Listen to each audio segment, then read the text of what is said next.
안녕하세요. 저는 30대 후반 여자입니다. 저는 임신과 출산과 함께 시댁 식구들과 연을 끊게 되었는데요. 오죽했으면 저와 남편이 시댁과의 연까지 끊게 되었는지 제 이야기 한번 들어주실래요?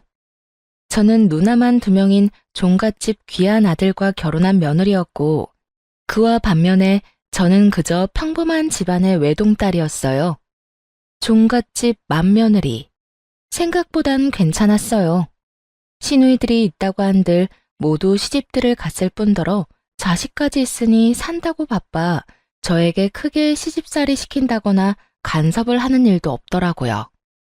시모 역시 별다르게 저에게 트집을 잡는다거나 하는 일이 없어 많은 사람의 우려와는 다르게 평탄한 결혼 생활을 하고 있었어요. 남편 역시 집안일에 대한 모든 권한을 저에게 일임한 덕에 조그만 의견 충돌조차 없이 편안한 생활이 가능했죠. 단 한 가지 힘든 점은 있었어요. 그건 바로 몸이 조금 힘들다는 것이었어요. 종갓집 며느리답게 온갖 집안 행사를 맡아 해야 했고, 그 정도 힘든 것쯤이야 종갓집 맏며느리로 들어오면서 어느 정도 각오를 했던 터라 얼마든지 참아낼 수 있더라고요. 무엇보다 마음이 편하니 별것 아닌 것처럼 느껴지기도 했고요. 그래서였을까요? 저는 생각보다 빨리 임신하게 되었고, 저의 임신 소식에 평소 무뚝뚝하기 그지없던 시부에게까지 전화가 왔더라고요. 아가, 소식 들었다. 임신이라고? 네, 아버님. 병원 다녀왔는데 5주 됐다네요. 그래. 잘했다, 잘했어. 고맙다, 정말. 네가 복덩이구나. 아니에요. 운이 좋았죠. 그래, 항상 몸 조심해야 하는 거 알지? 언제 어디서든 조심 또 조심하거라.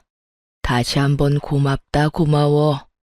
손이 귀한 집인 덕에 시부만 아니라 모든 식구가 다 제 일인 듯 과하게 기뻐해 주었고, 뱃속 아기의 성별이 남자라는 사실을 알렸을 땐 그야말로 동네 잔치라도 열 기세로 기뻐하시더군요. 하지만 그런 기쁨도 잠시, 뱃속에 귀한 아들을 품고 있다는 이유로 과한 걱정과 우려가 쏟아지기 시작했어요. 뱃속의 아기 중요한 거 저도 압니다. 하지만 그 걱정도 적당한 선이 있는 건데, 시모를 비롯한 시누이들은 그 선을 점점 넘기 시작했고, 좋은 마음에서 시작했던 조언은 어느새 간섭이 되어가고 있었어요. 어느 정도였냐면 시누이들은 하루씩 번갈아 가면서 연락이 와 저의 일거수일투족을 감시라도 하듯 캐묻기 시작하더니 어느 날은 먹는 걸로도 간섭하기 시작하더군요. 올키에 몸은 좀 괜찮아? 입덧은 해? 아니요, 다행히 입덧은 안 할 것 같아요. 먹는 것도 잘 먹고 아직까진 자는 것도 잘 자고 있어요. 그래? 그러면 다행이다. 어제는 병원 다녀왔다고 했고, 오늘은 어디 나가? 아, 요즘 뭐 특별히 먹고 싶은 거 없어? 내가 택배로 보내줄게. 아, 오늘은 집에서 좀 쉬려고요. 요즘은 빵, 떡볶이, 국수, 이런 게 자꾸 먹고 싶은 거 있죠? 응? 그런 거 말고 몸에 좀 좋은 거 먹지. 이상하게 밀가루 들어간 게 자꾸 당기네요. 혹시나 병원에 물어보니까 스트레스 받지 말고 먹고 싶은 거 먹으라고 해서 조금씩 조절해 가면서 먹고 있어요. 아유, 그래도 안 돼. 밀가루 몸에 좋지도 않은데. 그러지 말고 내가 찾아보니까 임산부 식단도 있더라. 그거 보내줄 테니까 그렇게 챙겨 먹어. 전화 끊고 바로 보내줄게. 아, 네? 네, 알겠어요. 이쯤 되니 그냥 설득을 포기하게 되더라고요. 병원에서도 된다고 하는데도 시누이 본인은 절대로 안 된다고 하는데 제가 뭐라고 할 수가 있겠어요? 통화할 때마다 안부를 묻는다는 명목하에 하나부터 10까지 다 묻고, 이건 이래서 안 된다, 저건 저래서 안 된다고 설교와 간섭을 늘어놓는 게 시누이들의 일상이 되어가고 있었어요. 전 그런 시누이들의 행동이 기가 막히고 코가 막혔지만 뱃속에 애도 있는데 화를 내서 뭐 하나 싶어서 그냥 대답만 하고 넘겨버리는 생활이 반복되고 있었죠. 그러던 어느 날 남편과 저녁을 먹고 있는데 한동안 잠잠했던 시모에게서도 전화가 오더라고요. 아가, 몸은 좀 어떠니? 저녁은 먹었니? 네, 지금 먹고 있어요. 몸은 괜찮고요. 식사는 하셨어요? 그럼 우리는 일찍 먹었지.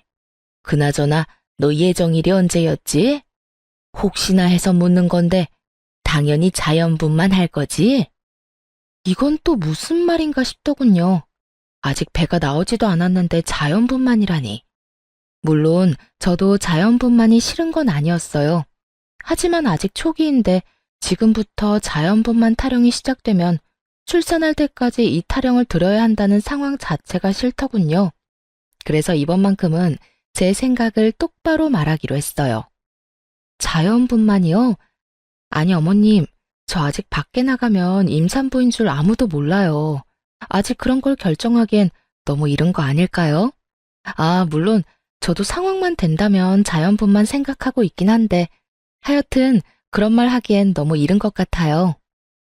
하지만 시모는 역시나 대화가 될 리가 없었고 더 심하게 자연분만을 강요하기 시작하더군요. 아니 얘, 상황이 된다면이 아니라 무조건 자연분만 해야지. 자연분만을 해야 아기한테도 좋고 머리도 똑똑하다고 하더라. 여러모로 자연분만이 좋아. 그러니까 넌 다른 생각은 하지도 말고 자연분만만 생각해. 여러분, 이런 상황에 뭐라고 답하는 게 맞는 걸까요? 자연분만 할 수 있다고 말해도 출산날 뚝딱하고 아기가 나오는 것도 아니잖아요. 상황이 이렇게 되자 어떻게 말해야 될지 정말 곤란하더군요.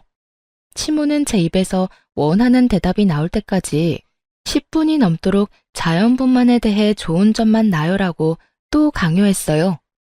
제가 가뜩이나 어두운 표정으로 전화를 받고 있자 남편이 걱정되는 얼굴로 가까이 오더라고요. 그래서 일부러 전화를 스피커로 돌렸죠. 시모 입에서 자연분만이라는 단어가 3번째 나오는 순간 남편이 시모에게 노발대발 화를 내기 시작하더군요. 아, 엄마, 제발 좀 그만해. 엄마 극성에 뱃속의 아기도 스트레스 받겠다. 아직 출산하려면 멀었는데 벌써 무슨 자연분만이야? 아니, 아들. 옆에 있었어? 아니, 엄마는 다 우리 손주 생각해서 그러지. 엄마 손주이기 전에 우리 아기야. 그러니까 이제 좀 그만해. 아기 나올 때 되면 우리가 자연분만할지 수술할지 알아서 잘 결정해서 나을 테니까. 아들, 수술이라니. 엄마는 너희 셋 다 자연분만으로 나왔어. 그러니까 봐라. 너희들 얼마나 건강해. 건강은 무슨? 나 잔병치레 엄청나게 하면서 큰 거 기억 안 나? 엄마가 내 병원비로 병원 기둥 하나는 세웠다고 했던 거 기억 안 나냐고. 아무튼 한 번만 더 이 사람한테 전화해서 이상한 소리 해봐. 전화 차단해버릴 거야. 그리고 누나들도 똑같아. 이 사람한테 다들 쓸데없는 연락도 하면 다 차단해버리고 나중에 아기 얼굴도 안 보여줄 거야. 그래도 되지? 그게 무슨 소리니? 출산하면 얼굴은 보여줘야지. 그리고 쓸데없다니. 우린 다 걱정하고 생각해서 그러는 건데. 그 걱정이 다 쓸데없는 짓이라고. 이 사람이 굳이 아무 말 안 하니까 나도 이때까진 가만히 있었는데 오늘 엄마 말하는 거 들어보니 도저히 안 되겠네. 이러다 진짜 사람 피말려 죽이겠어. 그러니까 엄마 손주 무사히 세상 빛 보게 해주고 싶으면 이 사람한테 전화해서 왈가왈부 간섭 좀 하지 마. 그럼 끊어. 남편은 시모에게 한마디도 지지 않고 자기 의사를 분명하게 전한 뒤 전화를 끊어버렸고 당황하기도 놀라기도 해 가만히 남편을 보고 있는 저를 보며 이렇게 말하더군요. 미안해. 우리 집 식구들 왜 이러는지 모르겠어. 아무튼 이때까진 당신이 나서지 말라는 말도 있기도 했고 큰 소리 나는 게 싫기도 해서 참고 있었는데 앞으로는 내가 알아서 할 테니까 이제부턴 당신은 한 발 물러서 있어. 이렇게까지 강하게 말할 줄은 몰랐는데 속으로 많이 놀랐어요. 그리고 앞으로도 가족들 앞에서 완벽한 제 편이 되어줄 것 같아 안심도 되었고요. 주변에 물어보니까 이런 건 남자가 중간에서 잘해야 한다더라. 그러니까 혹시나 나 없을 때 엄마나 누나가 또 그러면 당장 나한테 말해. 부담 갖지 말고. 참 고맙더라고요. 괜히 임신한 유세 부린다는 말을 듣고 싶지 않아 참고 있긴 했지만 사실 한계치에 다다르긴 했었기에 이 타이밍에 나서준 남편이 더없이 든든하더군요. 가끔 연락이 온다고 한들 사람 마음이 웃긴 게 남편이 이렇듯 제 편을 들어주니 시모와 시누이들이 간섭해도 그러려니 하며 큰 스트레스는 받지 않게 되더라고요. 하여튼 그날 이후 남편의 으름장이 제대로 먹히긴 했는지 시댁 식구들의 연락은 눈에 띄게 줄어들었어요. 아주 가끔 시아버지가 연락이 와서 먹고 싶은 건 없는지 물으며 며느리 먹고 싶은 건 다 사줘야 한다며 용돈 보내주시는 것 말고는 없었죠. 그렇게 시간은 흘러 출산이 얼마 남지 않은 어느 날, 우려했던 상황이 나오고 말았어요. 뱃속에서 잘 놀던 아기가 너무 잘 놀아버렸는지 갑자기 여가가 되어버렸다고 하더군요. 바로 직전 검진까진 똑바른 자세로 잘 있던 아이가 여가가 되어버린 것도 당황스러운데 자연분만이 되지 않는다는 소식을 들은 시모의 반응을 생각하니 한숨이 끊임없이 나왔어요. 저의 예상대로 소식을 전해들은 시모는 득달같이 집으로 찾아왔고 그간 모아두기라도 한 것인지 속사포처럼 잔소리를 쏟아내더라고요. 넌 도대체 몸 관리를 어떻게 했니? 이제 아기 나올 때 다 됐는데 너가 몸 관리를 좀 더 잘했어야지. 그래서 정말 수술밖에 방법이 없대? 다른 방법은 없는 거야? 내 원참, 나는 한 번도 그런 적이 없는데 넌 도대체 왜 그런 거야? 정말 미쳐버릴 것 같더라고요. 아니, 아기가 갑자기 마음이 바뀌어 방향을 바꿔버린 것을 제가 무슨 수로 막나요? 다 큰 자식도 말을 들어먹지 않는데 뱃속에 있는 아기를 제가 무슨 수로 다시 되돌려 놓겠어요? 시모는 제가 무슨 대역죄인이라도 되는 양 저를 인정사정 없이 몰아붙이기 시작했어요. 그래도 전 최대한 차분하게 설명하려고 애썼죠. 아니 어머님, 제가 이렇게 되고 싶어서 이렇게 만든 것도 아니고 잘 아시잖아요. 이건 어쩔 수 없는 일이라는 걸요. 병원에서도 이런 경우가 종종 있다면서 어쩔 수 없는 일이라고 하셨어요. 어쩔 수 없는 일? 네 뱃속에서 일어나는 일인데 뭐가 어쩔 수가 없어? 다 네가 우리 말 안 듣고 네 멋대로 굴어서 이런 거 아니야. 하여튼 이래서 내가 너한테 그렇게 연락을 했던 건데 이제 어쩔 거야? 너 때문에 우리 귀한 손주 몸도 약하고 머리도 나쁘게 태어나면 어떡할 거냐고. 아무리 좋게 설명을 해보아도 시모는 애초에 제 말을 귀담아 들을 생각이 없어 보였죠. 그쯤 되니 억울함을 넘어 짜증이 나더군요. 결국 화가 폭발해버린 저는 더는 시모와 입씨름을 하지 않고 그 자리에서 바로 병원으로 전화를 걸어 담당 선생님과 시모를 통화시켜버렸어요. 처음부터 시모는 우리 며느리 때문에 아기가 갑자기 여가가 되었다며 어떻게든 제 탓으로 돌려보려고 애썼지만 의사 선생님이 이건 아니다 싶었는지 좀 강하게 나무라기 시작하더군요. 전문의의 사실을 바탕으로 한 꾸중과 호통에 시모는 연신 헛기침을 하며 얼굴이 붉어졌죠. 원하는 말을 듣지 못하니 선생님이 뭐라고 하시든 전화를 무턱대고 끊어버리더군요. 전화를 끊은 시모의 표정은 분노로 가득했고 전 그런 시모를 보며 이렇게 말했습니다. 충분히 들으셨죠? 어머님, 제발 다른 데서 카더라식 거짓 정보만 듣고 저한테 나무라지 말아주세요. 선생님 말씀대로 이건 제 잘못도 아기 잘못도 아니고 어쩌다 일어날 수 있는 일이라고요. 그러니 이제 그만하고 돌아가 주세요. 저도 피곤해요. 제 말에 시모는 아무 말도 하지 못하고 한참을 저를 노려보더니 끝까지 입 한 번 떼지 않고 돌아가더군요. 상황이 이렇게 되니 전 아기를 출산하고 난 뒤가 더 걱정됐어요. 뱃속에 있을 때도 이 난리인데 그 귀한 아들이 세상의 빛을 보게 되면 얼마나 난리들을 피워댈지 불보듯 너무 뻔했으니까요. 그렇게 저의 우려와 걱정이 커지는 사이 만삭을 지나 출산 2일을 앞두고 있었고 화장실이 급해 화장실로 갔는데 그날따라 소변이 끊이지 않고 계속 나오더라고요. 처음 겪는 상황이지만 딱 알겠더라고요. 양수가 터졌구나 하고요. 거기에다 꽤 심각한 상황이라는 것까지도요.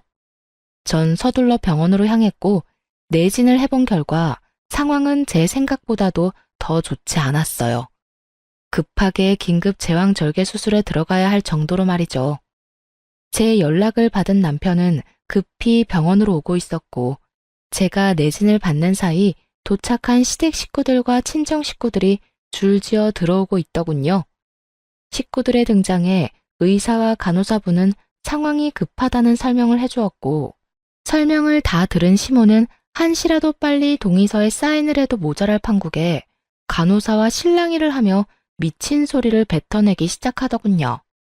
아니, 시도라도 해볼 수 있잖아요. 바로 수술하지 말고 자연분만 시도라도 해보라고요. 보호자분, 시도를 하고 말고 할 시간이 없다니까요. 얼른 확인해보시고 사인해주세요. 시간이 없기는 무슨. 우리 며느리 얼굴 보니까 그렇게 급한 것 같지도 않구먼. 이분 말고 다른 보호자 안 계세요? 이러다 진짜 사모님도 그렇고 아기도 그렇고 정말 큰일 날 수도 있다고요. 그러니까 그 큰일 나기 전에 자연분만 시도라도 해보자니까요. 여기서 이럴 시간에 시도라도 하면 될 것을. 시모는 도무지 말이 통하지 않는 상태였고 뒤늦게 도착해 상황을 늦게 전해들은 엄마가 시모를 막아서며 분노를 표출하셨어요. 사돈, 정말 이럴 거예요? 지금 위험하다잖아요. 이러다 우리 딸 잘못되면 사돈이 책임지실 거예요. 비키세요. 제가 사인하겠습니다. 어이구, 잘못되기는 무슨. 사람이 그렇게 쉽게 죽는 줄 알아요? 우리 때는 이런 의료기술 없어도 다 잘만 나았다고요. 정말 몸만 멀쩡하다면 미친 소리를 해대는 시모의 머리채를 모조리 다 잡아 뜯어버리고 싶은 심정이었습니다. 친정엄마도 같은 심정인지 얼른 수술실로 들어가자며 동의서에 사인하려는 걸 시모가 온몸으로 막아서는 아주 어이없는 상황이 펼쳐졌죠. 모든 상황을 지켜보던 의사 선생님도 큰 소리를 내며 얼른 사인하라고 닥달하기 시작했어요. 그 정신이 어지러운 순간에도 귀가 아플 정도로 시끄럽게 싸우는 두 사람 때문에 남편이 얼른 도착하기만을 기다렸어요. 자칫하면 엄마와 시모가 분만실에서 몸싸움이 날 수 있는 조마조마한 순간이었거든요. 그 순간 뒤늦게 나타난 신랑의 우렁찬 목소리가 들리더군요. 엄마, 미쳤어? 도대체 뭐 하는 거야? 엄마 진짜 제정신이야? 누나들은 도대체 엄마 안 말리고 뭐 하고 있어? 정말 살았다 싶더라고요. 남편은 노발대발 화를 내면서도 빠르게 수술 동의를 해주었고, 전 그렇게 수술에 들어갈 수 있었습니다. 수술에 들어가는 동안에도, 수술을 받는 동안에도 이게 무슨 일인가 싶더군요. 수술실의 차가운 기운에 몸이 떨리는 건지, 시모와 시누이들의 행동에 몸이 떨리는 건지, 알지 못할 떨림을 느끼며 저는 다짐했어요. 불효자 소리를 듣더라도 시모와 시누이들은 더는 제 가족에 그리고 저에게 간섭하지 못하게끔 독하게 변하겠다고요. 그렇게 저의 다짐과 함께 소중한 아들이 세상에 나오고 푸처치를 하고 병실로 가니 남편이 두 손을 꼭 모으고 저를 기다리고 있더군요. 얼마나 울었는지 눈이 퉁퉁 불어서 말이죠. 여보, 나 진짜 당신 잘못될까봐 너무 무서웠어.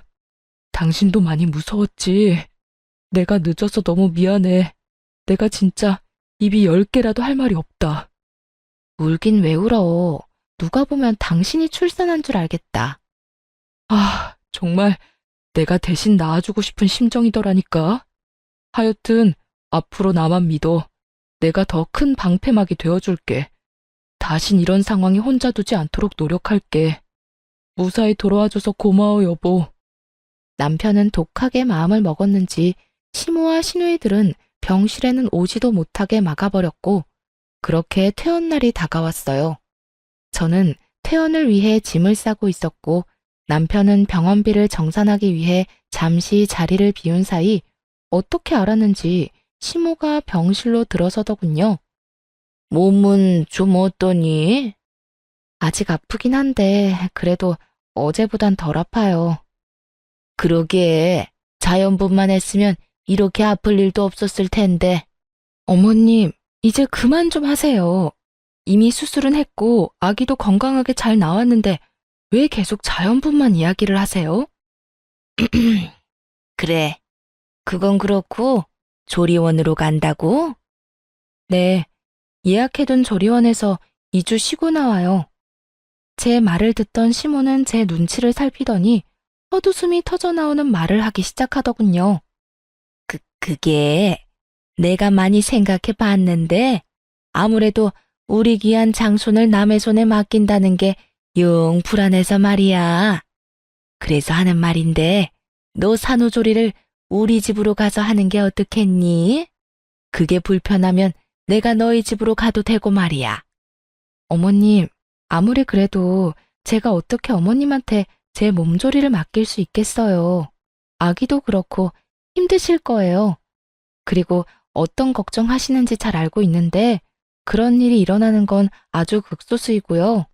제가 예약한 조리원 유명하기도 하고 평도 꽤 좋은 곳이라서 그런 걱정은 안 하셔도 돼요. 아무래도 전문가한테 맡기는 게 저도 편하기도 해서 그냥 조리원으로 갈게요. 어머 얘, 그런 걸로 치면 나도 전문가야. 내가 네 남편을 비롯해 애 셋을 키웠어. 그러니까 그냥 우리 집으로 가자. 내가 정말 불안해서 그래. 시모의 아집은 제 상상보다 더 대단하더군요. 조리원에서 일어난 말도 안 되는 사건 사고를 누구한테 들었는지 도저히 불안해서 못 맡기겠다며 혹시라도 모를 사고가 일어나기 전에 미연에 방지하는 게 훨씬 낫다는 말까지 하더군요. 제가 아무리 좋은 말로 설득도 해보고 때론 싫은 티를 내며 거부도 해봤지만 시모는 의지를 굳힐 생각이 전혀 없어 보였고요. 사실 조리원 예약금을 시부가 내주신 거라 다른 여러 사연들처럼 조리원 비용이 아까워 안 보내려는 상황도 아니고 정말 장손이 다칠까봐 걱정되는 마음이 느껴져서 그렇게 기분이 나쁘지만은 않더라고요. 그렇게 저와 실랑이를 벌이는 사이 남편과 아빠가 병실로 들어왔고 남편이 시모의 앞을 막아서려는 찰나 전 그런 남편을 제지했어요. 이번에도 남편을 등에 업고 이 상황을 모면하면 당장은 편하겠지만 계속해서 그렇게 피해봤자 소용없다는 생각이 들었어요. 그래서 전 좀 더 독하게 나가기로 했죠. 이제 저도 지켜야 할 자식이 있는 엄마였으니까요. 그래요, 어머님. 제가 갈게요. 그 대신 저 정말 아무것도 안 하고 오로지 몸조리에만 신경 쓸 거예요. 삼시세끼 다 챙겨주시고요. 당연히 뒷정리는 물론이고 하루에 한 번씩 제가 있는 방 청소도 해주세요. 그리고 저는 수유하는 시간 말고는 아기 돌보지 않을 거예요. 밤에도 물론 수유할 때만 아기 돌볼 거고요.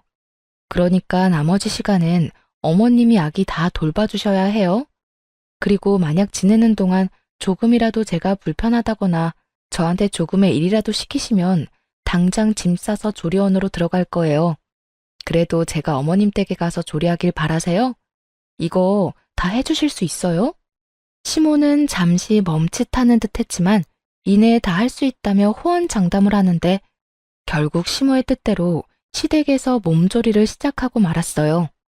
시댁에 도착해 제가 머물 방에 가보니 참 뭘 믿고 집에서 산후조리를 해준다고 했는지 알 수가 없더군요. 여기저기 굴러다니는 머리카락에 먼지, 굳이 코를 대지 않아도 묵은 냄새가 강하게 나는 꼬질꼬질한 이불.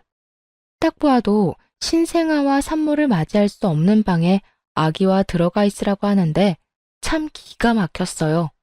그래서 전 주저하지 않고 시모에게 직접 청소해달라고 했죠. 어머님, 방 청소 좀 해주세요. 먼지도 너무 많고 머리카락도 굴러다니고. 이불은 새로 세탁하신 건 맞죠? 냄새가 나는데? 그러지 말고 이불도 새로 빨아주세요. 제 말에 시모는 아주 뻔뻔하게 거짓말을 늘어놓더라고요. 어머 얘, 청소도 다 했고 빨래도 다 해놓은 거야. 그러니까 언제 청소하고 언제 하신 빨랜데요? 그게 한 며칠 됐나? 며칠은 개뿔이라는 말이 정말 목구멍 끝까지 올라오는데 얼마나 말을 삼키고 또 삼켰나 몰라요. 시모는 찔리는 듯 저의 눈치를 살피고 있었고 저는 한 차례 말을 삼킨 후 시모에게 이렇게 말했어요. 어머님, 제가 이래서 조리원에 가려고 했던 거예요. 요즘 조리원에 들어가면요.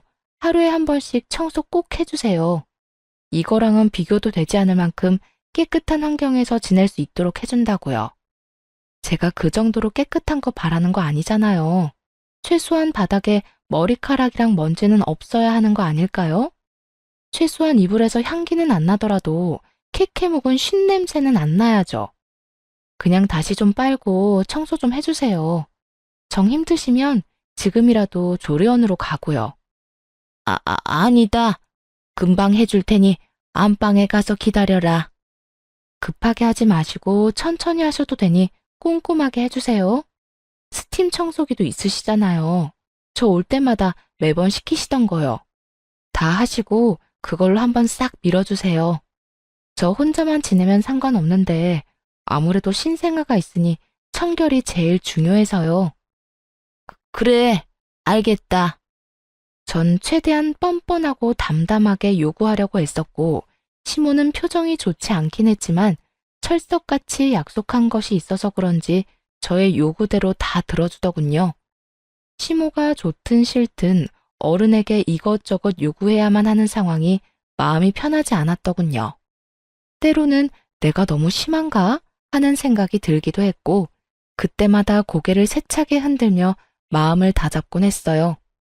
여기서 제가 물러서게 된다면 아마 모르긴 몰라도 육아를 하며 또 휘둘리게 될 것이고 전 죽었으면 죽었지 그따위 말도 안 되는 간섭을 육아하면서 받을 생각은 전혀 없었으니까요. 그렇게 시모는 점점 힘든 티를 내기 시작했지만 어떻게 하겠어요? 다 시모 본인이 자초한 일이었고 전 다른 건 몰라도 저 역시 몸조리만큼은 중요했으니까요. 시댁에 들어간 이후 시모는 전적으로 저의 뒷바라지를 시작했고 정말로 저에게 밥상까지 차려다 바치게 될 거라 생각하지 못했었는지 하루하루 지날 때마다 쑤신다는 곳이 늘어가더군요. 그러나 말거나 전 수유지옥과 트림지옥에 정신을 차릴 새가 없었어요. 새벽에 잠도 못 자고 아이를 돌보다 보니 아기가 잘 때는 저도 같이 지쳐 쓰러져 자고 있을 때가 많았어요. 그래서 시모가 모든 집안일을 혼자서 할 수밖에 없었죠.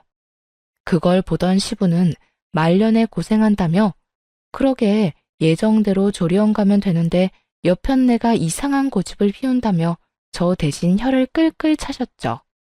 아이만 3명을 키웠다며 큰소리 떵떵 치던 시모도 이 정도로 힘든 줄은 몰랐는지 날이 갈수록 말수도 줄어들고 얼굴살도 빠지셨더라고요. 다들 아시다시피 먹고 싸고 울기를 반복하는 신생아의 굴레 속에 온 가족이 잠도 못 자고 아기한테 시달리게 되는 건 매일 있는 상황이었죠. 그렇게 일주일도 채 되지 않은 날, 시모는 폭발을 하고야 말았습니다. 그날도 역시 배불리 모유를 먹은 아기는 오줌을 쌌는지 서럽게 울기 시작했어요. 아기가 목청껏 울기 시작하니 시모는 짜증 가득한 얼굴로 방문을 세게 열더니 아기를 향해 고함을 질러버리더라고요. 아, 정말 그만 좀 울어라. 너 때문에 내가 정말 미쳐버릴 것만 같아. 어떻게 하루 종일 우니? 하루 종일 울어? 그렇게 귀하고 귀에 조리원에조차 맡기지 못하겠다고 똥꼬지 부려 데리고 올 땐 언제고 목도 제대로 가누지 못하는 생후 일주일도 안 된 아기한테 화를 내는 모습을 보고 있자니 정말 기가 다 막히더군요. 시모는 그야말로 정신을 놓은 듯 보였고 그런 시모에게 쏘아붙이듯 말했어요. 어머님, 먹고 자고 우는 게 일인 아기한테 울지 말라고 화를 내면 어떻게 해요? 얘는 제 할 일을 하는 것뿐이라고요. 예, 아무리 그래도 해도 너무하지 않니? 밤에는 직접 애 보느라 잠도 못 자. 낮에는 빽빽 울어대는 소리에 잠도 못 자. 도대체 난 언제 자란 말이니? 귀한 손주도 하루 이틀이지. 나도 사람인데. 이렇게까지 울어대니 나도 당연히 짜증이 나지. 그러게 제가 이럴 줄 알고 조리원으로 간다고 했었잖아요. 그렇게 고집 부려서 데리고 오더니 고작 일주일도 못 버티고 이렇게 화내려고 큰 소리 치셨어요. 그리고 소리 좀 그만 지르세요. 애 놀라면 밤에 더 심하게 우는 거 모르세요? 제 말을 다 알아듣는 듯 아기는 타이밍 맞춰 더 큰 소리로 울기 시작했고 시모의 표정이 실시간으로 썩어가고 있더군요. 저는 불만스러운 눈빛으로 우는 아기를 달래기 시작했죠. 그랬더니 시모가 기어들어가는 목소리로 이렇게 말하더군요. 아가, 너 지금이라도 조리원에 들어가면 안 되니? 네? 그게 무슨 말이세요? 이제 와서 조리원을 어떻게 가요? 전 일부러 더 난색을 보이며 시모의 말을 받아쳤고 시모는 도저히 안 되겠다 싶었는지 아예 애원을 하기 시작하더군요. 나 정말 이러다 죽을 것 같아서 그래.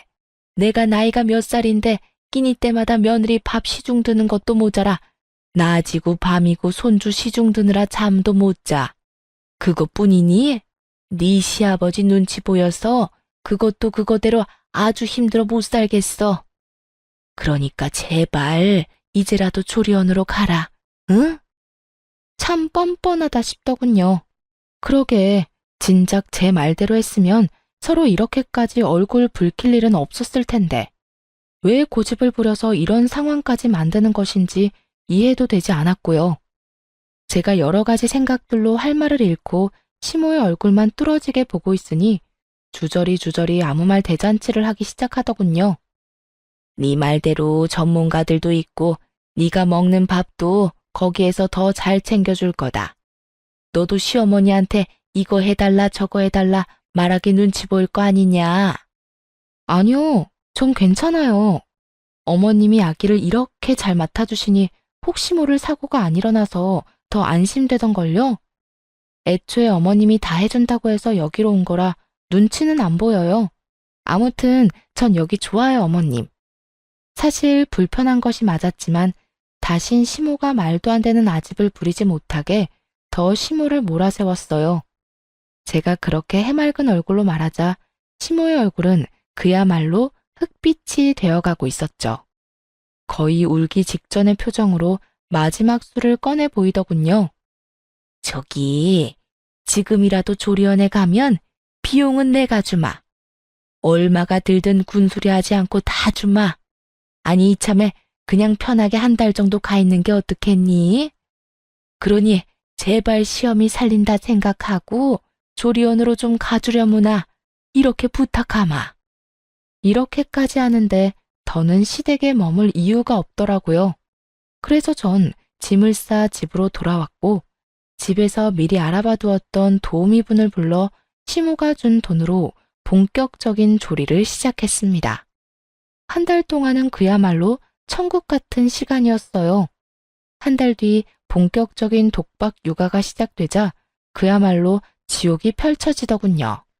물론 남편도 많이 도와주긴 했지만 남편이 출근하고 나면 오롯이 혼자 육아를 감당해야 하니 집도 더러워지고 성격도 많이 예민해져 갔어요. 친정 부모님은 몸이 좋지 않으셨고 시댁에선 이젠 아기는 사진으로만 보는 것이 행복하다고 할 만큼 질려버린 상황이니 도움을 줄 사람이 없는 그런 상황이었죠. 상황이 그렇게 되자 처음에 마사지를 받을 땐 완모를 하고도 남을 거라고 했던 모유가 점점 마르기 시작하더니 아이에게 줄 수 없을 정도로 막히기 시작했어요. 남편이 육아와 살림을 함께 해주곤 있었지만 그것과는 별개로 엄마가 할 일은 너무나도 많았고 전 지쳐가고 있었죠. 결국 모유 대신 분유를 먹이기로 결정했어요. 분유를 먹이기 시작하니 젖병을 씻긴 해야 하지만 남편도 아기 밥을 먹일 수 있으니 그만큼 저에게도 여유라는 게 생기더라고요.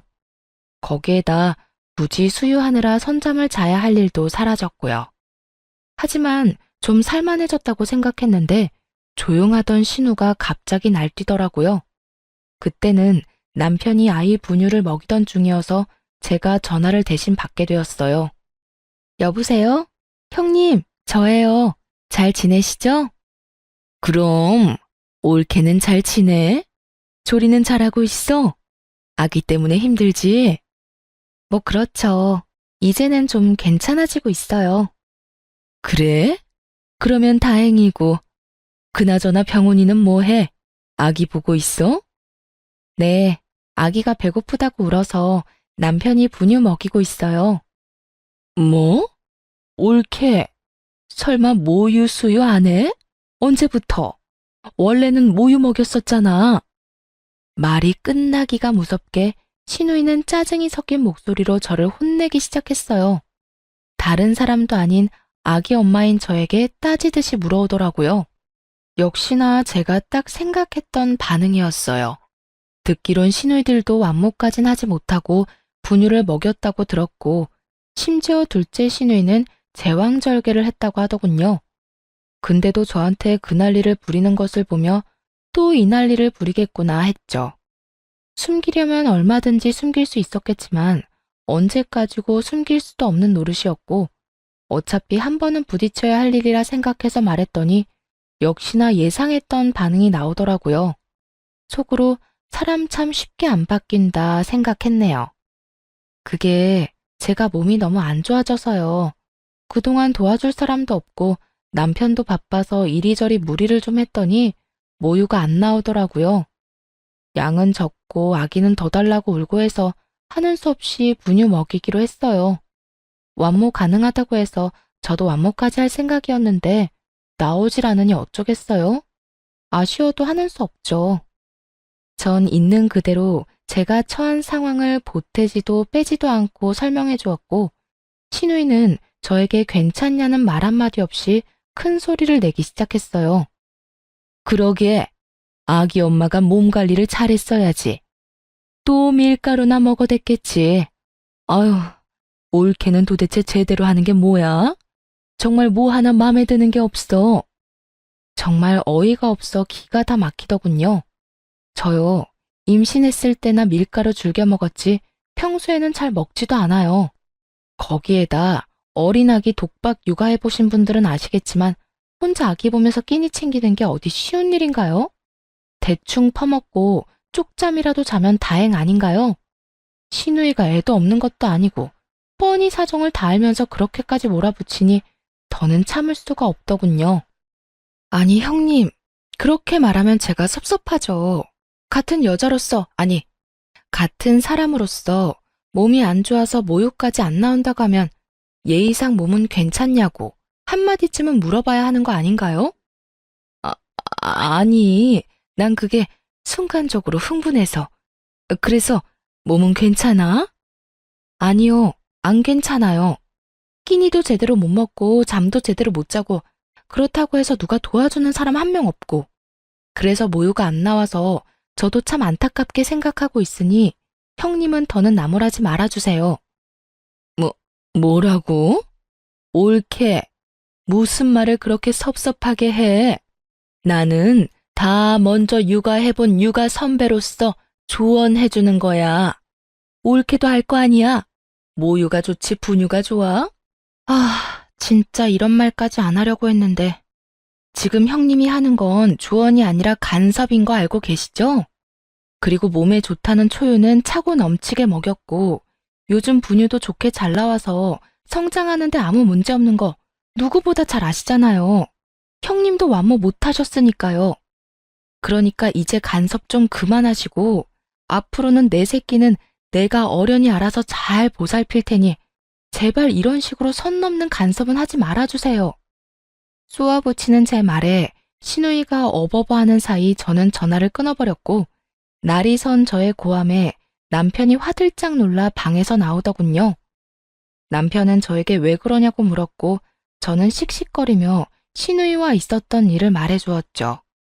인상을 잔뜩 찌푸린 채 저의 이야기를 듣던 남편은 시누에게 전화해 저번처럼 또 불같이 화를 내더라고요. 누나, 진짜 미쳤어?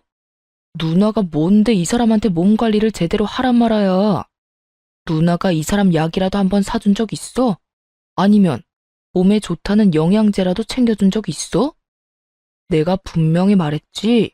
이 사람한테 그딴 말 하지 말라고. 말이야 바른 말이라고.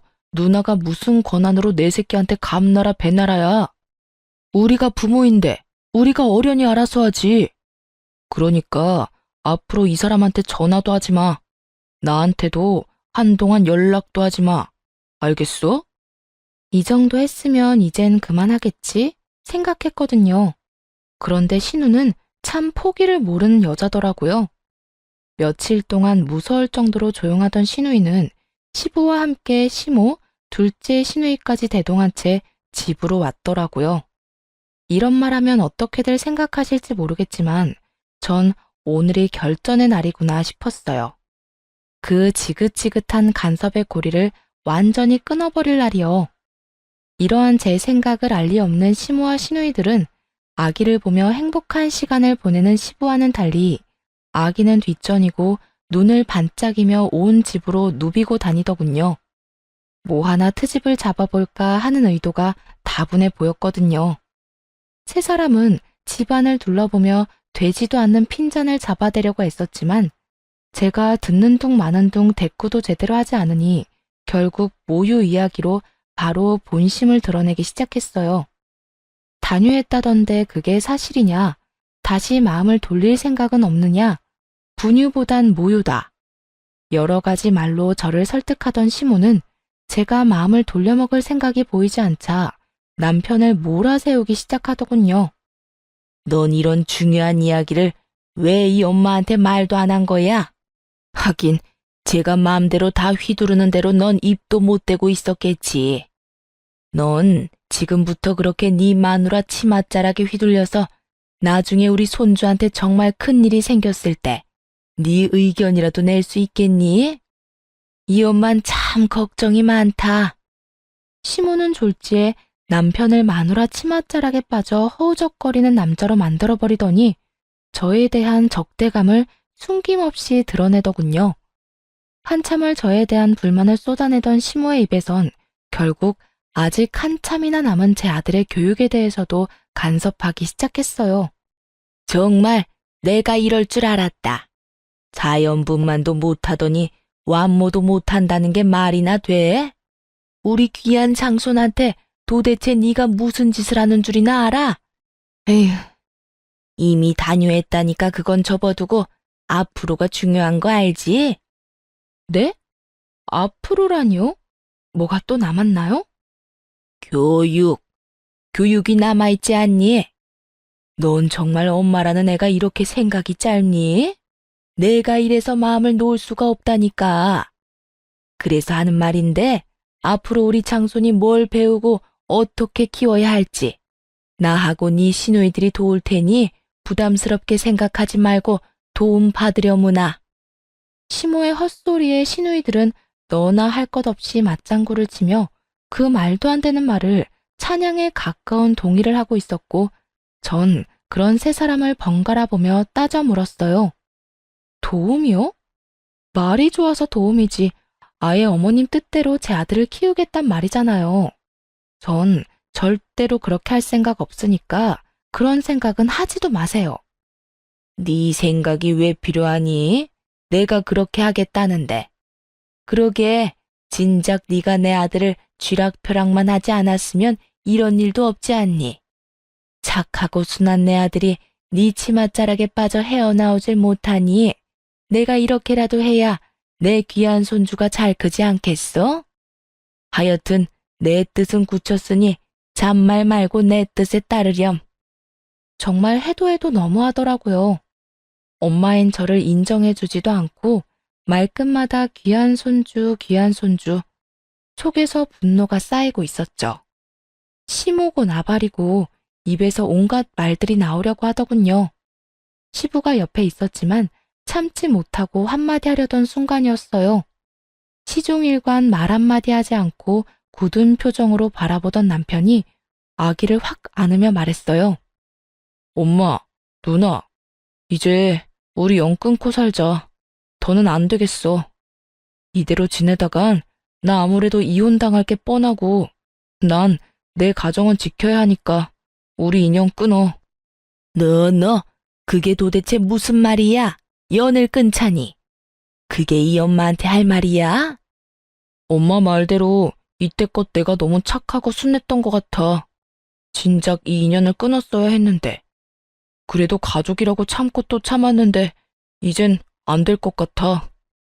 남편의 단호한 태도에 시모는 개거품을 물며 거의 넘어가기 직전이었고 두 시누이가 남편에게 후레자식이라는 말과 함께 온갖 욕을 쏟아내기 시작했어요. 이 나쁜 놈아, 네가 그러고도 인간이야? 어떻게 엄마한테 그런 말을 할 수가 있어?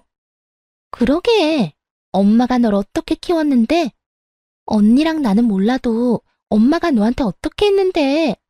마누라 때문에 뭐? 연을 끊어? 네가 제정신이야? 누나들이 입장 바꿔서 생각해봐. 만약 누나들이 이런 상황인데 내 형들이 누나 편 안 들어주고 시댁 말이 다 맞다. 너는 고개 숙이고 시댁 말에 다 따르라고 하면 누나들은 그런 남편이랑 계속 같이 살 수 있을 것 같아? 난 후레자식이 되는 한이 있어도 내 가정은 지킬 거니까 인연 끊어. 아버지, 죄송합니다. 남편의 말에 그나마 양심은 있는 것인지 시누이들은 동시에 입을 닫았고 시부는 아무런 말도 하지 않고 남편을 한참 바라보다 시모에게 묻더군요. 당신은 선호가 한 말 어떻게 생각해? 인연을 끊자는데? 어떻게 생각하냐니요? 당연히 말도 안 되는 소리죠. 이게 다 전연 때문이라고요. 장손 낳아줬다고 오냐오냐 했더니 아들 하나 낳은 것 말고는 맘에 드는 게 하나도 없다고요. 이래서 집안에 여자가 잘 들어와야 한다고 하는 거라고요. 이거 보세요. 그 착하던 우리 아들 입에서 인연 끊자는 말이 나오다니. 이게 말이 된다고 생각해요? 시모는 눈까지 까뒤집으며 저를 향해 비판을 쏟아내고 있었고 그런 시모를 향해 시부는 고함을 지르기 시작했어요. 전연이라니? 아무리 화가 난다고 해도 그렇지. 며느리한테 욕설이라니 당신은 부끄럽지도 않아? 내가 진짜 이때까지 세 사람이 하는 꼴이 너무 창피해서 입이 떨어지지 않아서 가만히 있었더니 뭐? 전연? 당신은 기본적인 예의라는 것도 모르는 거야? 너희도 그래. 뭐 하나 도와줄까 몸을 바쁘게 움직여도 모자란 판국에 얼뜯지 못해 안달들이나 입 놀리는 꼴이 한심하고 실망스럽구나. 시부의 말에도 정신을 차리지 못한 시모는 다시 그 지긋지긋한 자연분만과 모유 수유를 입에 올리더군요. 아니 여보, 아니 저 물건 때문에 우리 손주 자연분만으로 태어나지도 못했는데 완모라도 해야 건강할 거 아니에요. 제 말이 틀렸어요? 그만 좀 하라니까. 내 말 안 들려? 그까짓 것들이 뭐 중요하다고 이 난리들을 부리는 거야? 내가 이렇게까지 했는데도 못 알아듣는 것 같으니 앞으로 선호 뜻대로 이 집엔 발걸음도 하지 말고 연락도 하지 마라. 알겠어? 시부는 결국 남편의 뜻에 힘을 실어주었고 시누이들 역시 저희 집 출입 금지령과 함께 시댁 금지령까지 내려지게 되었죠. 시부의 그런 말까지 했는데도 불구하고 정신을 여전히 차리지 못한 시모는 모든 것이 다 제 탓이라며 제 머리채를 잡을 요량으로 저에게 달려들었지만 재빠르게 남편 뒤로 숨는 바람에 시모는 그대로 바닥에 고꾸라지게 되었어요. 그런 시모의 모습에 시누이들은 시모를 부축하기 바빴고 시모는 그런 시누이들의 부축을 받으며 며느리가 시어미를 밀어 넘어뜨렸다며 자신을 죽이려고 작정했다는 아주 말도 안 되는 곡소리를 내기 시작하더군요. 그 말도 안 되는 거짓말을 시부는 믿을 리 없었고 한심하다는 눈빛과 함께 이렇게 말하곤 집을 나가버렸어요. 네 엄마 다쳤다고 하니 너희가 병원 데려다 주고 치료 다 끝나거든 내 집으로 보낼 생각 말고 첫째 집으로 데리고 가든 둘째 집으로 데리고 가든 알아서 해. 아니면 궁짝 잘 맞는 셋이 살던가. 결국 끝까지 정신 못 차리고 날뛰던 시모는 말년에 시부한테 쫓겨나게 생겼고 두 시누이는 시모가 짐같이 여겨졌는지 서로 미루려고 눈치만 살피더군요. 그런 세 사람을 바라보던 남편은 다신 찾아오지 말란 말과 함께 연을 끊자고 다시 한번 강조하며 세 사람을 차례대로 쫓아내버렸어요. 전 그런 남편의 뒤로 시모와 시누이들의 신발을 현관문 밖으로 던져주었고, 그렇게 시모와 시누이들과의 연을 끊어버렸습니다. 그 후로 시모는 시댁으로 찾아가 시부에게 무릎을 꿇고 빌었지만 시부는 받아주지 않았다고 해요. 3개월이 넘는 시간 동안 시모가 날마다 찾아가 빌자 그제야 시모를 받아주었다고 하더군요. 물론 3개월이란 시간 동안 시모는 시누이들의 집을 전전하며 살았는데 둘 딸들이 얼른 나가라고 엄청 눈치를 줬나 보더라고요. 기가 팍 죽어서 시부 옆에서 잠자코 지내고 있다던데 지금까지 남편도 그렇고 저도 직접 연락한 적은 없네요. 아들 돌잔치 때는 시부만 참석했고 가끔 시부와 왕래하며 지내고 있죠. 남편과 시부는 저에게 세 사람과 영영 연을 끊고 살고 싶다면 그렇게 해도 상관없다고 해주었고, 전 사랑하는 제 아들을 위해서라도 아직까진 세 사람과 왕래하며 지내고 싶진 않습니다. 남편은 여전히 저와 아들을 위해 기꺼이 가정에 힘써주고 있어요. 그 덕에 제 건강도 많이 회복된 상태이고요. 처음 세 사람과 연을 끊고 난 후 폐륜이라도 저지르는 것 같아 망설여졌지만 요즘은 그런 힘든 결정을 기꺼이 해준 남편에게 한없이 감사하며 행복한 일상을 살아가고 있어요. 이래서 가정에는 남편의 역할이 중요한 것 같아요.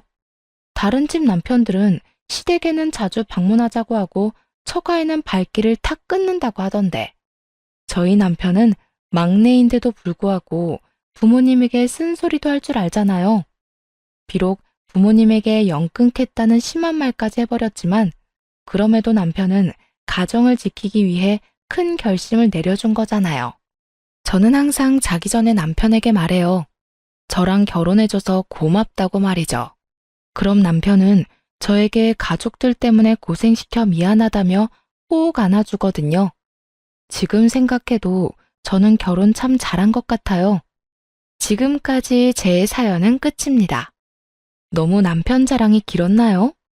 혹시 이 사연을 듣고 계신 남성분들이 있으시다면 제 사연 지나치지 마시고 꼭 잘 들어주셨으면 좋겠어요.